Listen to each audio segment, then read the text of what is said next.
Every time I see a channel bottom board on Instagram, the top 3 comments are always about, oh, I'd hate to be that laminator, or I'd hate to be that sander. It's like the oldest joke in the book at this point, you know, but I still see it every time. Yeah, it's a funny one. That's all I do. I've done all my life. You're the guy that they all feel sad for. Yeah. And I shape glass and sand. So I do everything. And I laugh at that comment. And occasionally I'll put up posts and people go, oh, poor Sand. I go, yeah, he hates it. But, you know, because they just don't know I do it, you know, so it's funny, that one. But for me personally, I have no issues with them, and the reason I do everything, it was different when AB and myself were a team. I had more time to, you know, we were doing about 10 a week, but since AB passed, it's very hard to get guys who are qualified, if qualified's a word, or are good trades and don't complain about a channel bottom. So I end up just doing it all myself, and if every stage is as clean and perfect, the next stage is easy, you know, and so really, at the end of the day, they're not that hard, you know, if every stage is done right. A lot of our design is based on glassing, you know, so they glass well, they glass easy. So, you know, I glass quite a few guys, different channels, because I'm a glassing company as well. And that's originally what I always was. And, you know, I sit there and you'll tell them, just make this fly a little bit more angled. Does nothing really to the actual design of the board or how the water's going to flow, but makes the glassing 10 times easier. You won't, and the board 10 times stronger. You know, you always see, you know, a badly produced channel crack up the channels because the boards twist quite a bit because there's sort of so much foam taken out of those channels. They twist and they crack. So if you don't get those flies right, you can't wrap the glass properly. So then, the board's just going to fall apart. You know?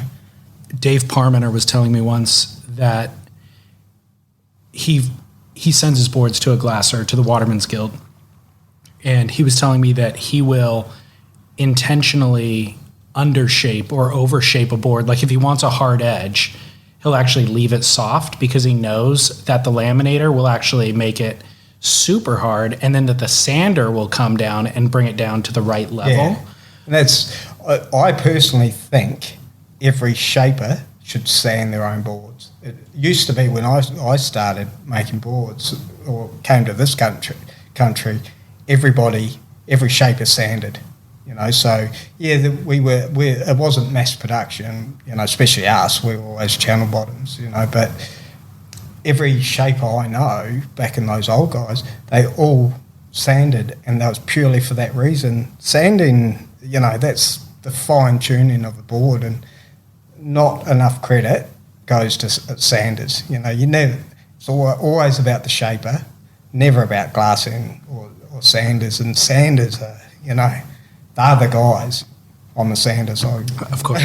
Well, no, that was actually in my notes. I was going to ask how you feel about the laminator and the sander and everybody in between being overshadowed by the shaper. I mean, based on that comment alone from Dave, you realize the shaper is actually not the least important, but they're all equally important. Yeah. And in the end, there's nobody's name on the board other than the shaper. Exactly. Some glass houses put a laminate on, but see, I actually had this conversation today with a guy because I've been glassing at Hot Stuff originally when I first moved over, and we were burning spears now, and I've never put a glassing sticker on my boards. And someone said to me, you know, you should get a glassing sticker. It's like, well, I never thought of getting one, you know, but to me, it's a team of guys or girls that produce a board at the end, and it always has the shaper's name on it, but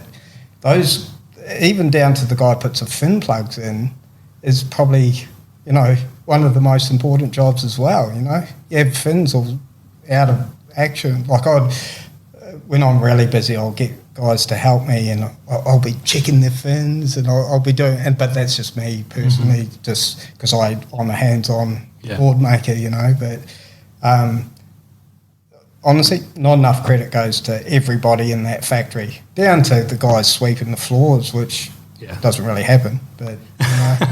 Isn't that where everybody starts? Yeah, well, it used to, but the problem what I see with our industry is it's so easy to be a shaper and get your boards glassed elsewhere that people just go, I'll come up with a decal and then I'll get a computer cut and I'll shape it, give it to a glassing company, bang, I've got a board. And, you know, for you and me, we're looking and go, well, that's a professionally made board. Mm-hmm. The guy's only shaped 10 boards in his life, you know, and so those guys won't go to a factory and go, oh, can I sweep the floors, can I do some dings, you know. Right. You know, right. And so those guys aren't coming through. So at the moment, especially on the Gold Coast, it's so hard to find laminators and sanders, you know. It's the case in California too. Yeah, there you go. There's nobody backfilling. Yeah. You know, there's no program set up for apprenticeship or anything like that. I feel like it's somewhat of a intimidating environment for a kid to walk into, to learn, and his mom's probably going to tell him it's too toxic or something, you know? Yeah. And then it's notoriously low paying. A lot of factories don't pay fairly. It's funny, with Allen Byrne, you know, we had to raise so much money for him to try and get his body back from Bali, you know, and to me, I rate it, I'm biased because I've always worked with him, but I rated him as the top level of shaping and surfboard design, and he had no money. It's crazy. Exactly. So really, at the end of the day, it shows you people don't understand that we do it for the love, you know, and it's cliche saying that you do it for the love of the job, but why would you, if we were builders or something, we'd be killing it. Oh, yeah. You know? So, but we love making boards. We can go surfing anywhere in the world, whenever we want, really. Mm-hmm. And that's what it comes down to, is paying for those surf trips, or, you know, spending time with your family. And really that's to me, my life, I wouldn't do, everybody that says, I'll get out of the industry, they go for a year and they're back. You know. Why do they come back? Because they do the 9 to 5 and just go, I can't do that. Because there's no love in that. Yeah, exactly. Yeah. And there's obviously, there'll be exceptions to that rule, but there'll be, you know, it's such a good job, you know, just the love you give people, you know, as in they'll, you know, you make a guy board, especially I find with the channels, guys that never ridden a channel, and go, just give it some time, and then they'll come back from a surf trip or something and just they won't shut up, you know, and send you all these photos, and you can't buy that, you know, just that enjoyment you give people, you know, that's the best. We'll get into channel bottoms. I want to learn everything about them possible, and listeners actually send notes all the time kind of asking for more detailed, super nerdy technical information. So I'll let you provide it. But before we do, I was curious if you could tell me about the first time you met Allen Byrne. Would have been, I was lucky enough, I made boards in Christchurch, New Zealand, which, if anybody knows, is cold. There's no surf. There is surf, but, you know, it's not like here. And so my dream was finish school and come here and make surfboards, you know. So I jumped on a plane and I got onto the Gold Coast, and I bought a car, like a shit box, and paid my bond for a unit, and I had no money. That was everything. I had 5 surfboards. I was like, right, I better get a job, you know, first day. And what year was this? This was 95. And who were the surfboard shapers at the time that you venerated and looked up to when you were coming here? Did you have an idea for? I'd always go and see. Nev at the time had a shop in Mermaid, and it had a glass booth, like a glass window. Oh yeah. And I'd go there, come over on holiday, and just because my dream was to shape, and I'd go and watch Nev shape boards. I want to do that, you know. So, you know, at that time, I'd probably come over here and want to sort of be in that, because up that end it's the big smoke, you know. There's, like, at the time I think Nev was doing, you know, all the team riders and that, they had the funding, and then what I did was just walk around Currumbin, and luckily I walked into a guy, Chook, where Shapers are, that used to be a farmhouse, and that the guy made boards from there, and he said, oh, Paul Hallis from Hot Stuff needs a sander. And so I'd heard of Hot Stuff, you know, just purely because of the name and through Rabbit, and then to walk into the factory, and I was like, oh, right, this is, you know, probably top end, and I was like, oh, yeah, this is great. And then H asked me to start that day, actually, so I was, honestly, it's like, yeah, I'll do whatever you want, you know. And he goes, well, I need a sander. And then at the time, Al was at Fun Zone, which is in Tweed Heads, and Hot Stuff was a glassing company as well, and so he was glassing Al. So we'd gone down there, I think that next week, I think, to pick up some boards, and I'd always, you know, grown up in New Zealand, AB was the legend of surfing, you know, and really still is, you know. There's, you know, like, just to be at that level, you know, through Surfboards and his own surfing. And yeah, so that first time I met him, he was the nicest guy I'd ever met, and he wanted to know more about me coming from Christchurch than, you know, talking about him or the boards that we were going to glass. And I sort of walked out of his bay with H and just going, oh, that guy's really cool, you know. And South Island and I'm from the South Island of New Zealand, are two totally different countries, you know. Really? Yeah, it's just, so I'd never met anybody really from the North Island. It sounds weird, but it's sort of true, being from the South Island. And I was going, wow, this guy's a legend, and he's so nice, you know. And then over time, as we made the boards, I figured I'd met all these guys like Rabbit and H and that, and they were all just the coolest guys, you know. It's so nice, and that's where I went, you know, to me as a grommet, you know, I was 20 or something at the time. These guys are so high up in surfing, but it changed my thinking of so-called legends, you know. Just these guys are normal, you know, they're good, normal people, you know, rather than go, wow. Obviously, I was always starstruck by guys, but, you know, at the end of the day, it's, yeah, they sort of, yeah, it was all about making surfboards, really, making the best surfboards. So, which I think we all knew, you know, everybody knows, you meet a guy that makes boards, you know, you can talk for hours, you know, even if you have totally different sort of outlooks on design and stuff. It's, you know, little problems that people go through, you know, like just resin types and stuff like that. Sure. Yeah. So you meet Al, and had you been writing channel bottoms at the time? What was your exposure? I'd never, at the time I was writing my own boards, but I was sort of heavily influenced by a guy called Ralph Blake, who's Kiwi shapers, shaped Town and Country. A lot of my theory came from his, because his boards just went so well. And so when I came here, the boards were totally different, you know, going into Hot Stuff, and it was all channel bottoms, all polished, all glass on fins, you know, everything. I was just, wow, these things are amazing, you know. And so I got on one, and I'll never forget, it took me about at least 3 weeks, and I was surfing out the front at Tugan with AB, and I just said to him, you're kidding if you think these things work, you know. And he looked at me with a smile. He always had this smile, and he goes, you'll click.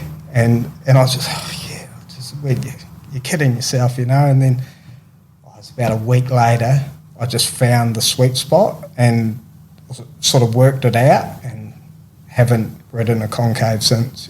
Every time I get on a concave, it's like, nah. So you had been riding the board for a week before it really clicked. Pretty much for it to. What I was feeling was on my backhand, I couldn't. You're on a normal board, you get up and you could go and just do a real nice turn and go off. In a channel, it really, the best way to describe it, you have to sort of engage the channel. So the easiest way is to do a quick turn before you do even your bottom turn. You can just go up and down, and it engages everything, and then the thing's going 100 miles an hour and you're off. And that's what I think I was trying to push it too hard, and instead of letting the board do the work. And then, that it's so hard to describe, but I think that's the thing. And every guy that say, it does this, it does that, just give it time and just work your feet out a bit, because I think with the channel, the sweet spot on the board's a lot smaller too, so dialing in your dimensions are really critical, so especially width, so getting your width right is, to me, probably the biggest thing. You can have a 6.0 to a 6.8, but if the width is a quarter inch out, you'll struggle with it, within, reason, but you'll find it doesn't go on rail right or things like that. It makes me worried that people will write off a design. Like something that is designed perfectly, they're not going to give it a week to suss it out. Yeah, that's why I think I always tell people, if call me, everything can be fixed, and I mean our boards, you have to ride our fins, so. Our fins are the AB1s, especially, are really small. They look like a Grom fin, so, but they're purely for the channel bottoms. If you put a normal set of, G3s or something, and there's too much fin there, so what happens is you overfin the board, so the board just tracks and stuff. So, I mean, a good friend of mine, really good surfer from Lennox, he said to me, I did him up a board was a great board, and he rang me, doesn't go. And he'd been riding Losts for forever, and I know that board goes good, because he's my size. And anyway, he sent me a photo of it, and it had some Lost with like a Mayhem fin in it or something. And I just went, dude, I gave you a set of AB1s. And he's like, but they're not my favourite fin, my fin. I went, just go try it with the AB1s, and rings me the next day, goes, oh my God, that thing's magic. I went, dude, you should know better. Getting back to that, anything can be fixed within reason. Like, edges, as Al taught me that years ago on the board I'd shaped, and I just said, no, it doesn't feel right, and he looked at it, and he took about 1/8 of an inch off the top of the fin, pulled the edge back about 1 inch.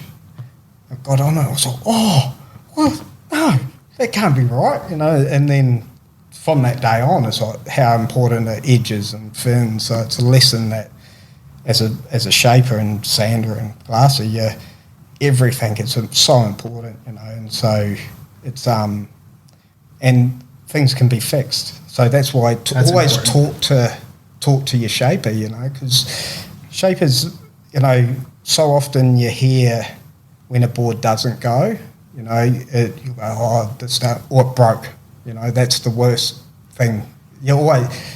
Whenever a board breaks, I get a photo, and to me, I make the highest quality, all the best materials, everything, and boards break, and your heart sinks, you just go, oh, God, what happened? Oh, a pin dropped off a 10-foot wave onto the board. Oh, of course they're going to break, but they're not sending you to like rub it in your face, but so those guys that get on and the board's magic, you hear from some, but a lot of boards go out there that you just wonder how that board went, and then later they come back and order board. Oh, that's the best board of my life. It's like, oh, God. wish you told me, you know, because you do think about it. Like every board that goes out my door, I think about that board as, you know, as a shaper, you know, any shaper will tell you you worry about boards, you know, and no matter how long you've been doing it, you always go back to it and feel it, and especially if it's someone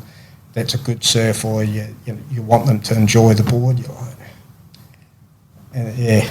I'm glad to hear that, because I don't want to bother the shaper. I figure everybody's bothering them. And I figure a lot of people are bothering them without even ordering boards. You know, they're just calling to like pick their brain about stuff that they're thinking about buying and they never ultimately do. So I don't want to be the guy who's hounding them. But I'm glad to hear you say that. I think if you bought a board and the guy shaped the board, he wants to hear, you're right about, I call them tire kickers, you know, and they'll be buying another board. I'm pretty good. I always try and steer guys in the right direction, or even it's like guys that will come to me with a DHD or something, so can you copy that? It's like, he's in Burley, mate. Well, I'm not copying that. You go get there. it. Yeah, he's up the road. And always talk to your shaper. You said that your buddy at Lennox should have known better. I find that people who actually surf pretty well and have a lot of information actually get in their own way. You know, they don't rely on the shapers so much. Yeah. They just think they know, so they're going to put the fins in that they think they know is going to work. But that eliminates all opportunity for magic to happen when you're trying to impose your will on it. Yeah, definitely. So I think it's important that you did say that, to remind people that it's like, no. Long-term relationship with a shaper where you're kind of constantly communicating and getting that feedback is not only beneficial for you, but it's actually beneficial for the shaper too, because the shaper's aggregating all of that information with all the other surfers that they're communicating with. Exactly. And it's just on that fin thing. I'm very hard accepting boards being sold without fins, you know, so that's sort of how it is now. Go into a shop and you buy your board there and go over there and buy your fins. It's like, and the shaper has no say in what's happening to that board, you know. And it could be such a mismatch. Oh, exactly. Yeah. I see it quite often, and that's the bit that I still can't get. Every board that, except if someone has already got our fins, and not even our channel bottoms, but our concaves and that, you get a set of fins, because I know those fins work in that board. You know, if you go out, try a different set and it works, all good, you know, but I want that say when you walk out the door to say, I know that board's going to work with those fins, you know, and if it doesn't, we can go to a bigger set or something, we can work it out, you know, but that's, I still can't accept it that shops sell boards without fins. Sorry, that the shaper has no say in what fins that board's getting. Yeah. The other detail about what you were saying that's worth discussing, you said with your experience riding the channel bottom that once you kind of let the board do its thing, like you were trying to impose your will on the board, and then once you let it kind of find its way, then it clicked. And I found that the best designs that I've ever ridden, not the best boards necessarily, but like it's a different style, like a different design feature that I'm not familiar with. I'll get on the board and I'll try to rip. You know, I'll try to do what I know what I think I can do it when I'm at my key, like top performance, and the board just doesn't go. Yeah. And so sometimes on a new board I won't do that. Sometimes I'll get on a new board, and because it's new, I'm kind of letting it show me its way, and it'll find whether it's trim or just kind of find a like arcing bottom turn. Ultimately, that's the best sensation in surfing. Yeah. I'll usually in the future go ahead and impose my will on it and have lesser quality experiences, just because that's my default to try to do that. But the design is designed with the wave in mind. It's designed to fit contours in the wave. And so if you kind of just let it do its thing and you're neutral, that's going to be the best experience. Yeah. And that's 100%. That's exactly it. And me, young and naive, would have been going, I'm ripping. I'm out surfing with AB. I'll show them I can rip. Yeah. And just cooped it. You know? Yep. So. All the time. Yeah. So let's get into channel bottoms. What's the philosophy? What's the design theory? The main theory would be it's channeling water, so gives it speed and hold, so essentially, so you'll, like a concave, you can come off the bottom and it can drift that little bit. That it just, channels just don't do that. So you can put them hard rail and they just go up and they'll point you in the other direction, and so that's the hold and the speed in the barrel and things like that. So you'll be in a barrel and the thing will just get you out of it, you can have your eyes shut, there's water everywhere, and bang, you'll come out. And the best thing about them is just the water getting pushed out the back. The sort of, if you stand on the tail, which is sort of the opposite to most boards, if you're in the barrel, you'll get forward on the board, but these really, you put your weight on your back foot and it just squirts you out, so that's essentially it's directing water from because in theory, the main bottom design, it has a V, then a concave, into a double concave, into a V channeled V. So at the start, the water gets under your front foot and then pushes it either side of the V and throughout the channels. And I mean, most of our boards have double or triple flyers, so that just helps release the water out the sides as well. And ideally, the best tail is a swallow, and that's frees the board up. It's all about loosening the board up as much as you can. So our boards are over-rocketed, they're quite a bit pulled in and curvy in the tail with the flyers.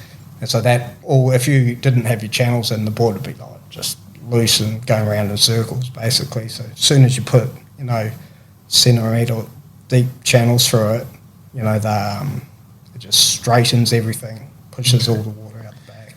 So to start at the beginning for listeners, the idea with a lot of designs, there's obviously you want to go fast and you want to be able to turn. So if you have flat rocker in a board, you're able to go fast because if there's rocker, it's going to be pushing water if you're going straight. But once you get the board on rail, that rocker is now sideways and in the water, so there's a tighter turning radius with more rocker. So the speed, flatter rocker will let you go fast, more rocker will help you turn. But what you're saying is the channel bottoms are adding a lot of speed to the board, so you can actually add more rocker. Yeah. And get the best of both worlds, basically. Yeah, faster so and tighter. If you look at one of our boards from the side, it looks over-rocketed, but if you look down nose to tail, the rocker's quite flat because you're looking down the channels. So essentially, even if you do a really deep concave and you start off with an over-rocketed board and then put the concave in and it flattens that rocker. So when the board's on its rail, the rail is curved still, so it's still loose. But when it's flat, it's the flat rocker. So as soon as the board goes on its rail, you've got that curve to make it turn. And then when you go back onto it's flat, so you take off again. Got it. Same theory in a concave, really. Sure. But how did we arrive at 6 channels? Yeah, it's still the ongoing debate. Is for us personally, it's the optimum. It's easiest to manufacture. They look the best. They do everything you need. A 4-channel works quite well. It's just, if anything, they're a little bit more forgiving, I'd say. And the 8 and the 10 are great in single fins and stuff like that, because they just got more bite, So not as good for turning, but like in a single fin, it just adds drive. So, the Cole Smith 10 channel is, probably the ultimate, board, single fin, just for, it looks so good. And, yeah. But as for production and everything else, really, the 6-channel, you can't go past it, really. It's the most kind of universal. Yeah. Universally applicable. Are there any board designs that channels wouldn't benefit? Won't benefit. Yeah. Single fins, twin fins, tri, longboard, shortboard. I would say a quad, but the guys riding the quads love them. Really? You know, it's to me they work in everything, but I personally don't like them with a quad setup. I find that just the turning's just a bit funny, but I always get told from the guys who've ridden them as quads, you're not using them enough, which is probably my fault too, is because I'm a thruster guy. I'll use it for a week as a quad and just go, nah, get it, that turns like a thruster, you know. So, but really, like as a single fin, they're the best. You've got to have channels in a single fin, you know, because it just adds drive. It's the same with the 20, you know, as a twin fin, the channels just add drive, so you get that twin fin feel, but you've still got drive. And yeah, really, I mean, everything I do has the channels in it, really. Like I can't, even the mouths and that, I'll do guys' mouths with channels and they love them. So, and really I'd say, okay, a mal, it wouldn't go. Saying that actually, anything that we don't put channels in any of our big guns, you know, so anything over 8.6 we don't put, unless someone has requested a channel in a 9.6 or something, but all those big guns, always V bottoms. Why? Just there's too much happening, you know, so you don't want to complicate things if you know, on a 20-foot wave and, you know, it does cavitate or something, gets too much water movement because you do going so fast. So it's purely for safety and stuff like that, because of that sweet spot. If you get up, you know, like I don't surf Mavericks or anything, but I imagine if you got up at Mavericks and you know how steep it is and you've slid sort of forward, the front of your board kind of thing, the channels aren't in the water and stuff, it's just defeating the purpose of, you know, that's where everything's always a big V in it, you know, so that's what we've found with the guns. It's safety first. You probably don't need more speed anyway. Exactly, you know, exactly. And that's where we've found the 8.6s, that's it's about the optimum. Guys will surf 8.6s at big cloud break and stuff like that, and it works, you know, because it's still a barrel, you know, guys are still getting barrel, but, you know, guys are, we were, you know, if it was a single fin, if it was a 9.6 single fin for Waimea or something, yeah, it could have channels. Okay. Yeah. Are there any deficits to the design? I'm too biased to say, like you were saying before, someone's going, too hard to make, Sanders glasses, hate them, you know, but to me the performance outweighs all that, you know, and so yeah, I'm too biased I can't. Realistically, if anything, they probably can get damaged, you know, just because there's so many bits to them. So if a leg rope gets caught around your fin and, you know, can crack a flyer or things, but stuff happens to every other surfboard too, you know. So. I've been worried with mine in the trunk right now. Every time I go to close the trunk, I'm like very aware that it's there because I don't want to crush it. You know? Yeah, it's like having a good pair of sunnies though. You know, yeah. You're not going to walk around and go to the pub with them, or, you know, sit on a $500 pair of sunnies, are you? You know, so that's how I find our boards, they get treated pretty well. You know. I've seen a few. I don't think they've been your guys' boards, but I've seen a few where there's like a step in the channel. Any thoughts on that? Have you guys been doing that, and what's the idea behind it? I glassed one the other day for Allen Byrne, who's Ellen's brother, and I seem to glass everybody's channel bottoms. But he, I think Tommy Peterson that was his fireball. That's what it was. Yeah, That's exactly what it was. Yeah. People like them. What's the idea? What does it do? So I can't speak on other people's designs, but my theory of what they're doing is they're loosening that board, like we're saying about having a channel bottom and loosening it up. So what I think they're thinking is it's letting the water out the tail, and as you're turning on the normal tail, so it's going to be pretty loose, right on its tail. So, and then when you go back to flats, you engage in the channels again. So that's my theory. It's releasing the water off the first step, basically. Yeah. So sooner. Yeah, and they look great, and most things that look good go good, or you can work them out to go good.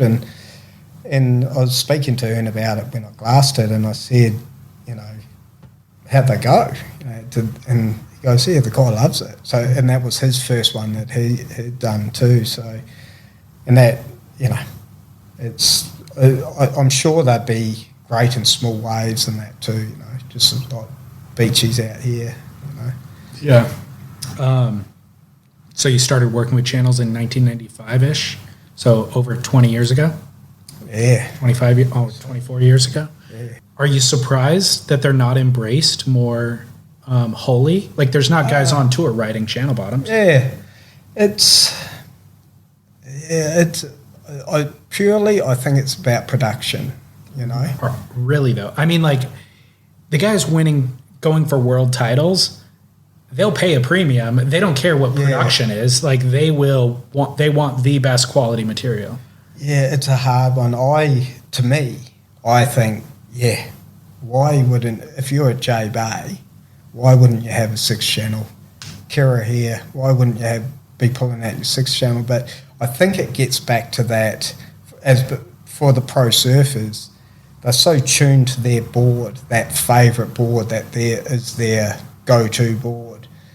If they mix it up too much, I think it will just play with their head, mentally, to not be able to switch between boards. Because I think if someone was on channels on the tour, they'd have to be 100% on channels, Yeah. But back in the day, there's Archie and Matt Hoy, they were pretty solid channel riders, and they did all right.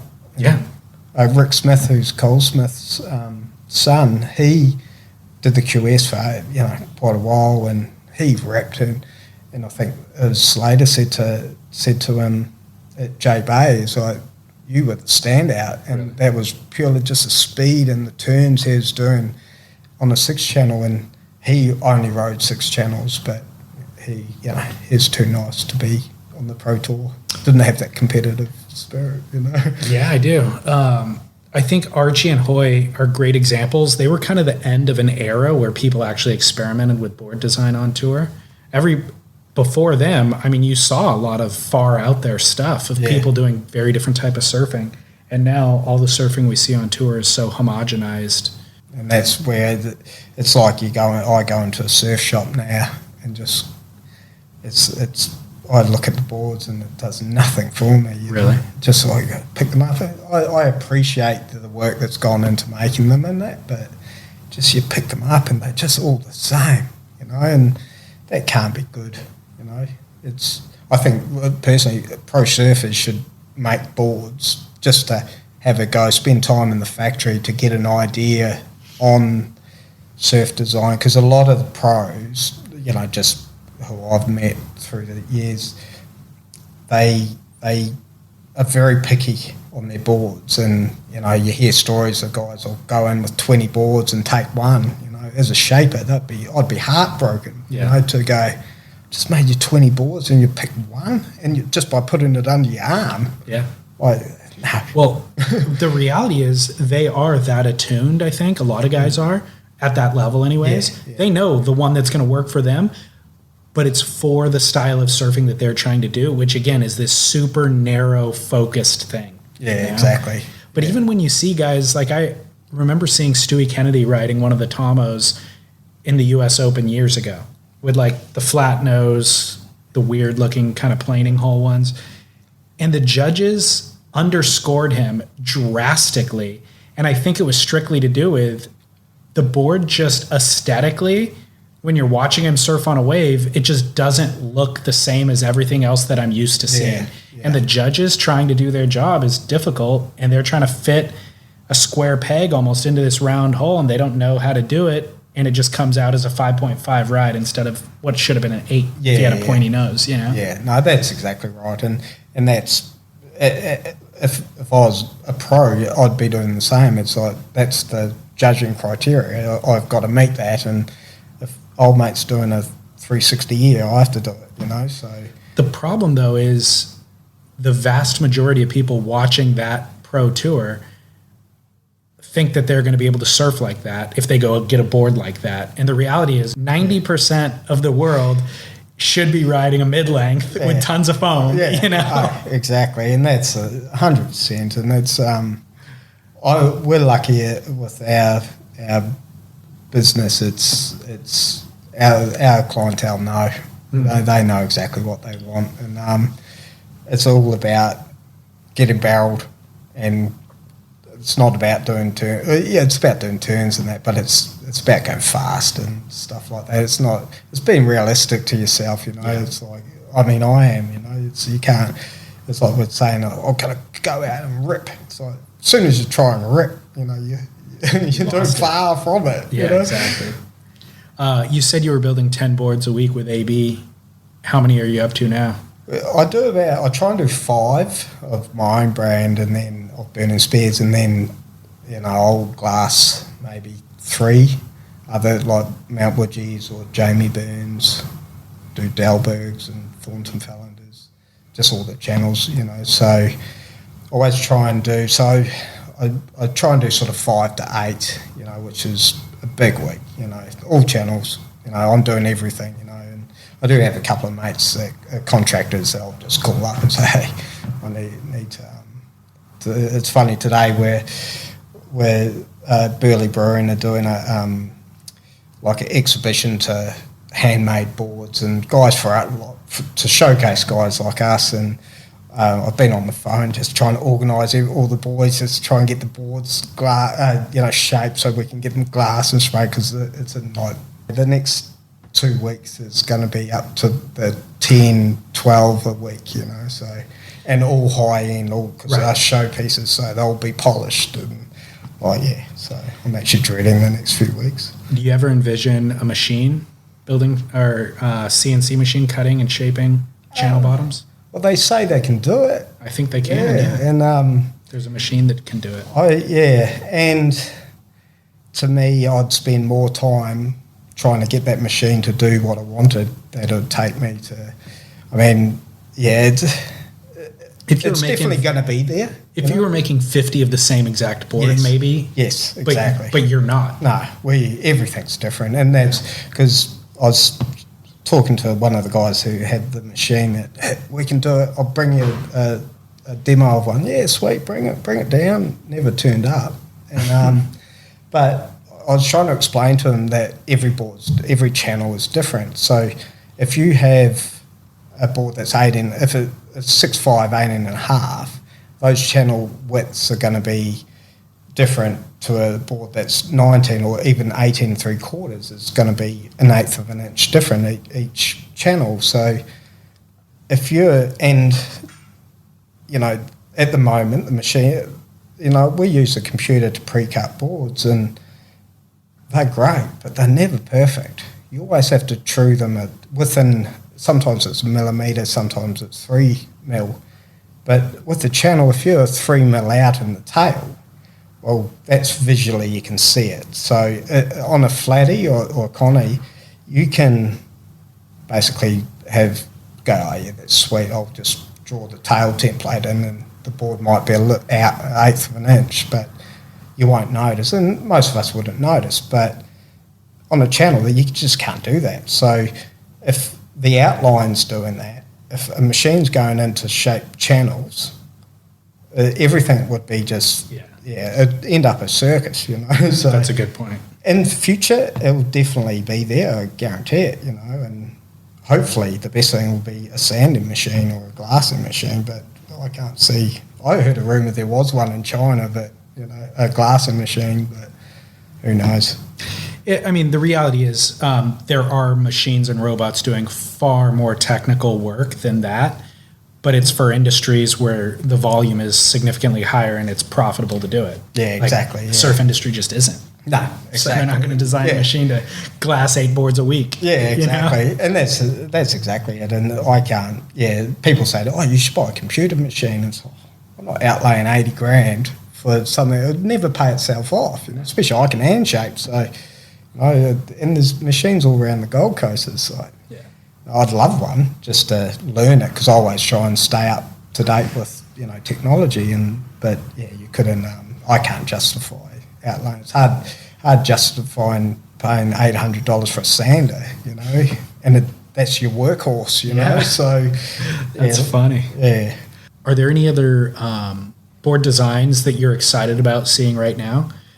I just was up hanging out with Andrew Kidman the other day, and he's got this new film out called On the Edge of the Dream, featuring the George Greeno edge design.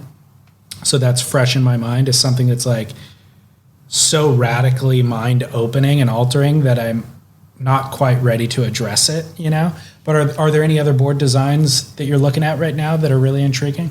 I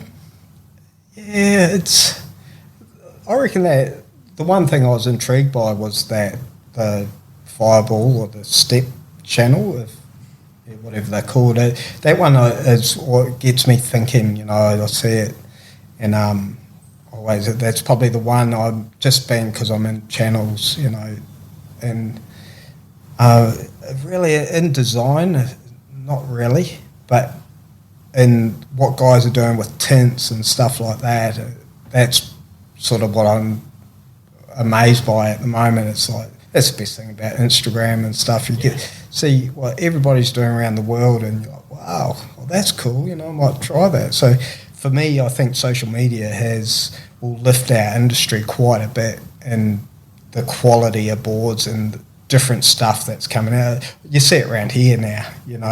This 10 years ago, this was the 6'2", 18.5", 2.25", town. Everybody had the same board. Now, not many people have that high performance board. They're around, but there's everything around now. Good. Which it's good because guys learn. And that's the biggest thing about surfboards. If you ride different stuff, you learn. Yeah. So it's and it's just good for you. It's good for your surfing. You're buying boards, keeping people in jobs, it's good. Jamie is Alan's son. Yep. Is he taking over some shaping responsibilities at the factory? Or? He does a bit. He has his own label, JB. Since he's a kid, grew up in the factory, He's, the main shaper at JS, so he's doing great out there, and when AB passed, we're in this sort of crossroads, and we just sort of carried on as we were. And as I think time goes on, Jamie will get more involved in burning spears and do. To me, it's great to have Jamie because I'm so sort of narrow-minded into channel bottoms, and this is it, but he does all the new stuff, because it's coming from JS, he's doing all the new. So as a team, we're great, so we have those, the different board types, and he great at channels too, he's great channel shaper. I mean, he grew up in our factory, so how could you not, How often do you ride other people's surfboards? Probably not enough. I do ride them, like if I'm surfing with a guy, I'm always will be keen, and I think I always sort of, that's a bit funny. And the one I'd never ridden an epoxy a while ago, and never ridden one, it's just like, because they're just too, I've shaped a couple, channel bottom epoxies, and they're so hard to make, it's just not worth doing them. So I'd never ridden a epoxy, and I was like, it's like 2 foot out here. It's like, give us that board, it's a mat at the factory, and I just had a ball on it. Really? And it was I think it had it was like a stinger. It had a big flyer, it's a kind of bizarre looking thing. Surfed that good. I felt so good on doing all these turns. He even sold one to a guy out there, So he goes, what's that?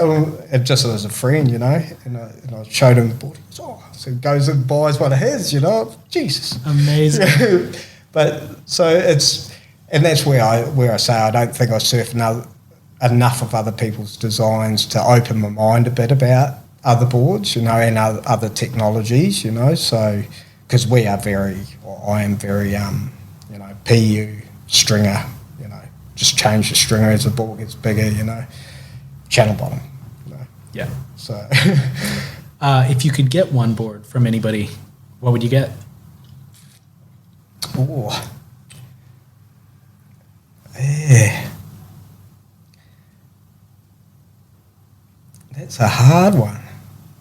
You know what? I'd like to try, like Greg Webber's new one. The concave deck. Yeah. Thing. Thing's freaky looking. Yeah. Just to, I watched this thing and he was talking about it, and I was like, yeah, that sort of makes sense, So he has a way of making things sound they make sense. Yeah. But I'm not convinced all the time. That's, I think, the main reason I'd like to try it, just to go, one, I just want to feel it under my feet to see what that would be like, because, we've all played with single concave decks, so over the years, and no one really, that's what your board ends up like, so no one would go, oh, I'll just shape that in straight away, And so that one, or I think, like a Firewire, like a Tomo or something, because I haven't ridden any of those designs, so just to see,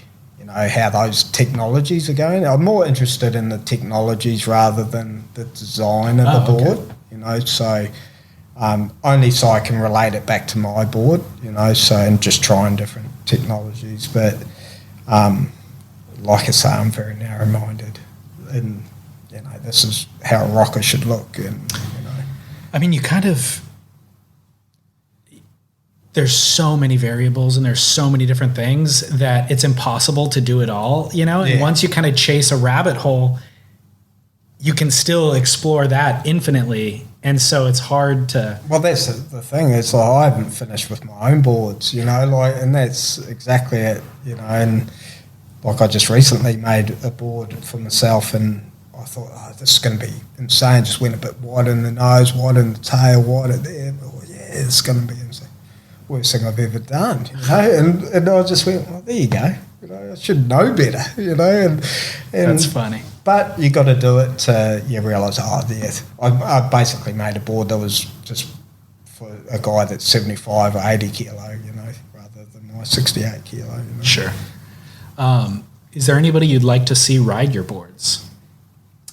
I'd like to see one in the wave pool, in Slater's wave pool. That'd be to me, that's probably the ultimate wave to try our boards out in, just because the way it looks like that barrel section is actually it's harder than it looks, and for us, sort of mere mortals, but that's where I think but as surfers go, I think we've always had really high-end guys surfing our design, and they all love it. And so really, I'd always, any surf I get a buzz out seeing, if I see one of our boards down here, a guy gets our barrel through here, you just say, yeah.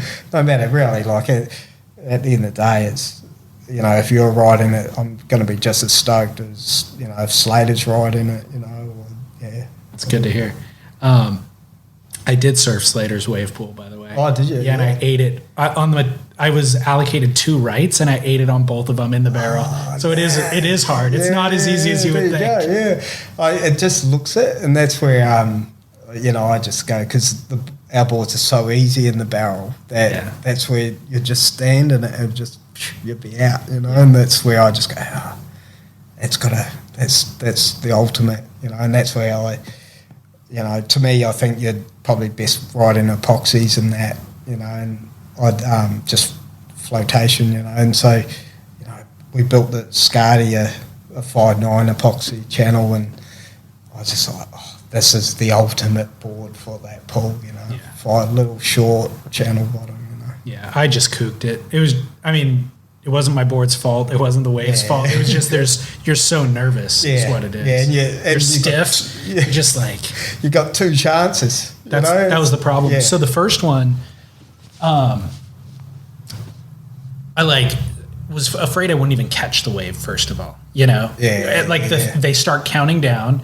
Everybody's watching. The train starts coming, and you have those thoughts. You're like, I might not catch the wave, because I remember seeing a clip of Martin Potter missing a wave in the pool, and I'm like, if Potts can miss it, I can miss it. And then I got it. I caught the wave. I'm like, okay, step 1, check. Got up, like, all right, didn't fall. Like, just kind of casually did like a safety check turn. Felt okay. And then I could see it start to double up. So came out of the check turn and like pulled in. And just in the barrel, midway through the barrel, like my outside rail caught, and I just went down. I thought to myself, okay, that wasn't as bad. That was easier than I expected. Shake off the nerves. I'm fine. All right, the next wave, I'm just going to get shacked on, and it's going to be epic.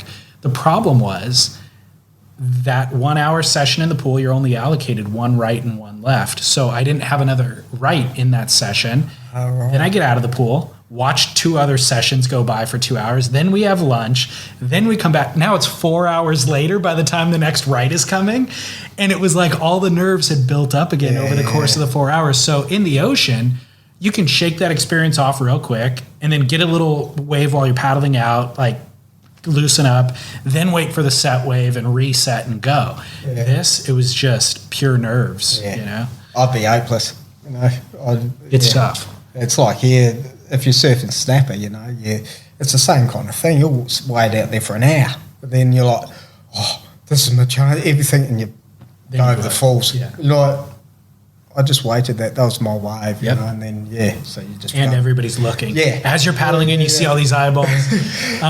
So what's funny, John, I just saw today on Instagram, he rented out Slater's pool for 9 days. And he and his coach, Ross Williams, and they're all there training for snapper.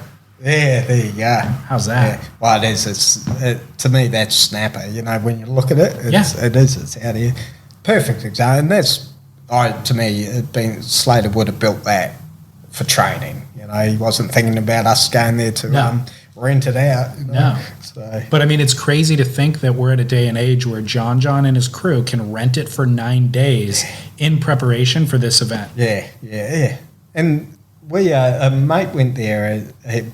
He went there and he was outside and he was filming it on top of an RV. Cops came, moved them on, and then, so he's come back here and he's rung me and he's gone, right, so I've done the math, we can rent this place out, if there's 10 of us, it's going to cost us, if by the time we do it, it's about 10 grand each. And I'm like, for a day? And he's like, yeah. And I went,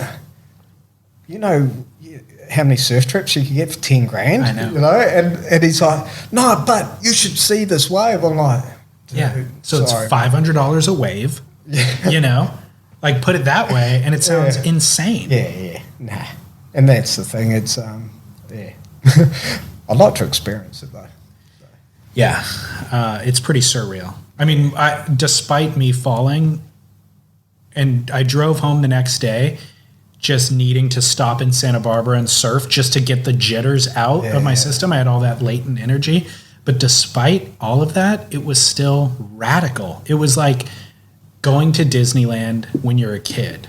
That's the feeling that it was. It was just pure excitement. And that's the thing. It's people go, oh, it's not the ocean. It's like, but still, look, if you rocked up there and you saw that thing, you'd be a kid in a candy store. And I'm not foregoing the ocean. I'm still going to use the ocean. Exactly. And that's, I mean, it was always the debate, but out here, it's like that last swell.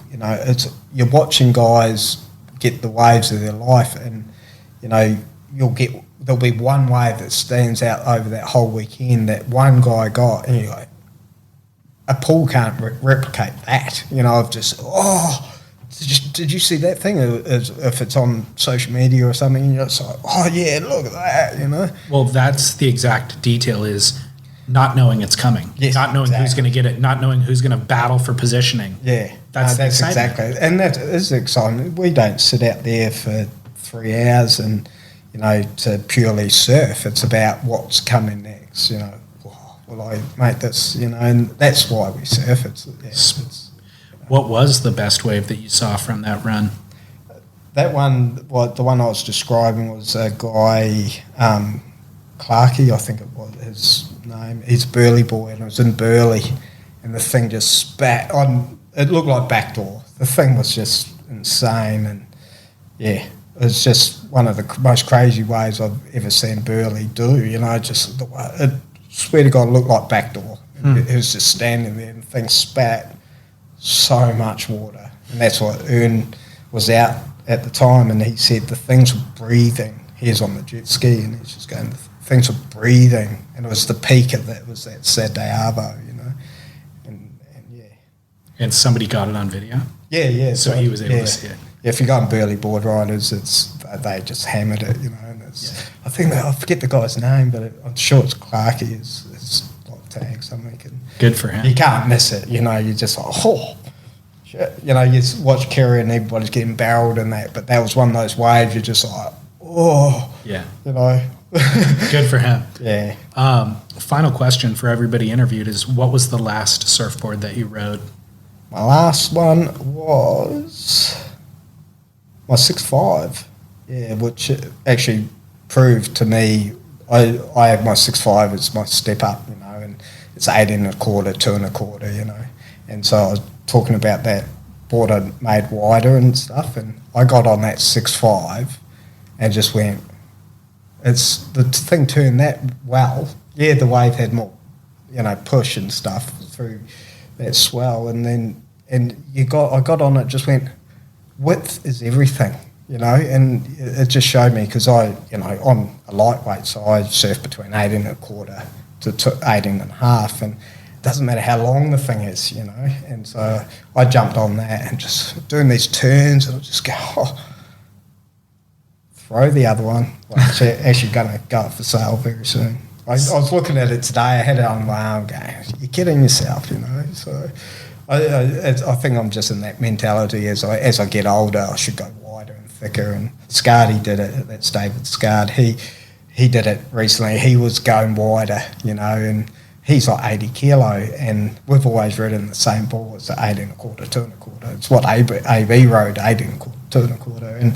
And he's gone back to 18 1/4, 2 1/4. I'm going, dude, you're 80 kilo. You're in the mines, mate.